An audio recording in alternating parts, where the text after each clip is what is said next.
Hi! எல்லாருக்கும் வணக்கம். It's Friday morning. So ஆடி மாதம் அப்படிங்கிறதுனால சாமி கும்பிடலாம் அப்படிங்கிற மாதிரி தான் எல்லாமே ப்ரிப்பேர் பண்ணிட்டுருந்தேன். நான் ஏன் டெய்லியும் ஃபர்ஸ்ட்டு கோலம் காட்டுறேன் அப்படின்னா எனக்கு கோலம் போடுறது ரொம்ப பிடிக்கும்.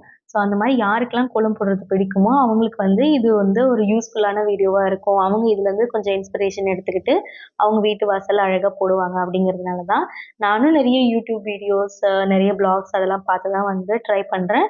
புடிச்சிருந்துச்சுன்னா லைக் பண்ணுங்க. ஸோ அன்னைக்கு அது ஆடி மாசம் அப்படிங்கிறதுனால, பாயசம் வச்சு, இல்ல ஏதாவது ஒரு மாரி பிரசாதம் வச்சு சாமி கும்பிடலாம் அப்படிங்கிற மாதிரி தான் எல்லாமே செஞ்சு ப்ரிப்பேர் பண்ணிட்டு இருந்தேன். ஸோ காலையிலேயே சாமி கும்பிட்டோம்னா, நம்ம அதுக்கப்புறம் வீட்ல இருக்க மாட்டோம் இல்லையா? ஆஃபீஸ் ஒர்க் போயிடுவோம் இல்லையா? அதனால காலையிலேயே சாமி கும்பிட்டுட்டேன்.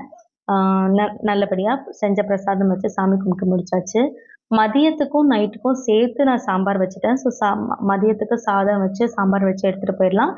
அந்த சாம்பாரே நைட் இருக்கும். ஸோ நைட்டும் ஹேசல் ஃப்ரீயா இருக்கும். தோசை சுட்டு சாப்பிட்டுட்டு படுத்துறலாம் அப்படிங்கிற மாரி தான் இருக்கும். ஏன்னா நைட்டு ஷிஃப்ட் முடிச்சுட்டு வேலை பார்க்கணும்னா ரொம்ப கஷ்டமா இருக்கும். அதனால தான் இப்படி பிளான் பண்ணிக்கிறேன்.